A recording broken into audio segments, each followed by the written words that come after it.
Hey everyone, I thought I would do a quick tutorial because there's so many scams going on LinkedIn, not to mention other social media websites, and people are constantly asking me, how do you determine whether or not somebody's legit, especially if they do have connections to people that you know? Well, today I received a connection request from this gentleman. He goes by the name of Tom Williams, and he's apparently a manager at Invest Allied, and he has a total of 10 mutual connections. He's been following me since May, which is all of one day. He has accumulated 3,588 followers, which is quite interesting. And let's see, he's been with Invest Allied for 41 years and 1 month. How about that?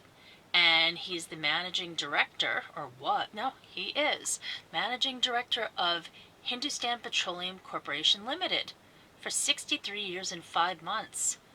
Wow. And he's also been a banker for 54 years. Very interesting. Now, he doesn't really have too much activity. Let's see. It says show all activity. Nothing to see for now. That's because, we know it's a scam account. How he managed to accumulate 3,589 followers is beyond me, but these cons find a way. So what we're going to do is we're going to take a look at his picture that he has posted.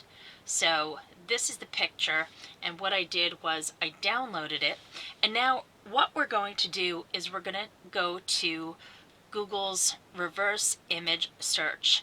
So basically you go to images.google.com, and we're going to right click this and open it up.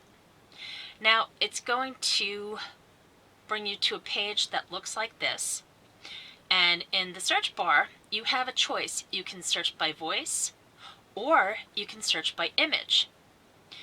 If you'd like to search by image, which is what we're going to do today, just simply click that option and upload the picture.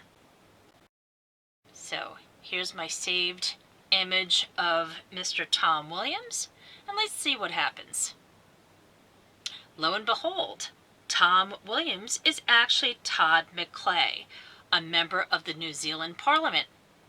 How about that? Well, folks, there you have it.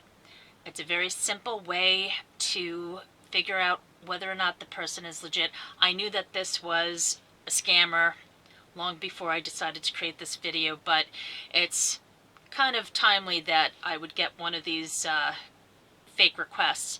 So I hope that this has been helpful. Please subscribe, and thank you for watching.